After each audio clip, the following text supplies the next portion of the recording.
Hello friends, beginner box for electrostats NEET के इस question में हमें दिया गया है charges Q1 and Q2 lie inside and outside a closed surface S. Respectively, let E be the field at any point on S and phi be the flux of E over S. Which statement is wrong?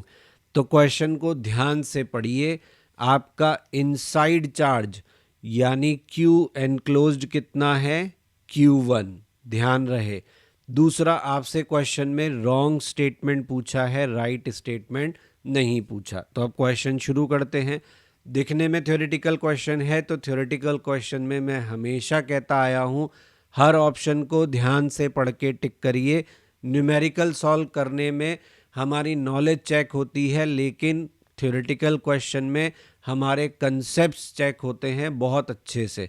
तो पहले हमें क्या बोला है? पहले में हमें बोला है कि Q1 changes both E and phi will change. तो E आपका क्या होता है? E आपका टोटल चार्ज पर डिपेंड करता है। फ्लक्स आपका केवल एनक्लोज चार्ज पर डिपेंड करता है, क्योंकि Q1 बदलने से टोटल चार्ज भी बदलेगा और एनक्लोज चार्ज भी बदलेगा। तो पहला स्टेटमेंट सही है कि E और फाई दोनों चेंज होंगे। अगले में क्या बोला है? Q2 चेंजेस, तो E will change but phi will not change.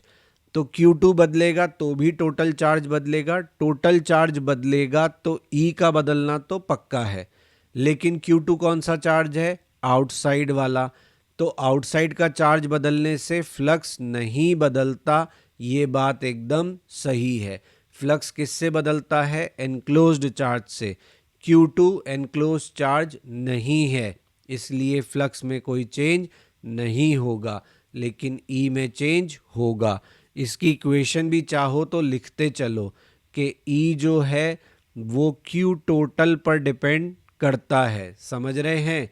आपका E dot d s is equal to q enclosed epsilon naught, और डिवाइड करते हो ना आप भाई। अगर मैं इसको रफली लिखूं तो मैं इसको ऐसे लिख सकता हूं ना।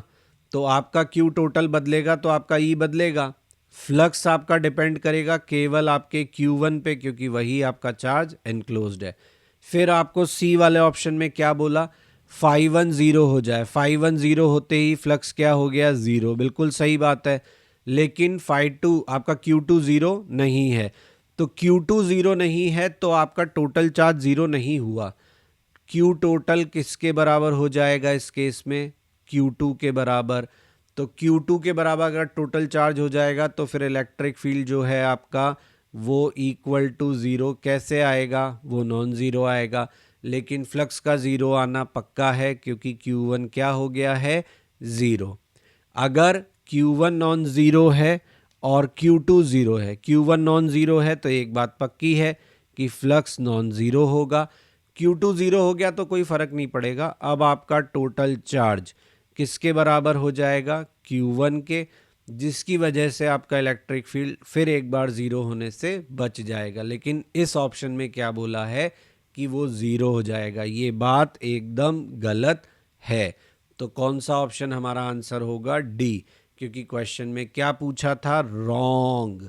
तो 3 स्टेटमेंट राइट हैं, चौथा स्टेटमेंट रॉन्ग है। इसी क्वेश्चन को घुमा के पूछ लूं कि विच स्टेटमेंट इज राइट, और डी ऑप्शन दे दूं A B C all of them, तो फिर आंसर क्या होगा? तो भी डी ही होगा, ऑल ऑफ देम, क्योंकि सभी ऑप्शन आपके करेक्ट हैं, A B और C। Please like, share and subscribe my channel. Press bell icon for important notifications and update, ताकि टाइमली आपको सभी इंपॉर्टेंट अपलोड्स मिलते रहें। आप हमारा ब्लॉग भी विजिट कर सकते हैं, दैट इज़ क्वेश्चन नहीं बनता blogspot.com, जहाँ पे आपको सभी लेक्चर्स के रिटन फॉर्मेट में जो नोट्स हैं वो अवेलेबल हैं और क्वेश्चंस के सोल्यूशन अवेलेबल हैं। आपको कोई सजेशन है तो आप मुझे मेल कर सकते हैं। मेरा मेल आईडी यहाँ दिया हुआ है। फेसबुक पेज और इंस्टा पे आप टिप्स ऑफ द डे के लिए ज्वाइन कर सकते हैं।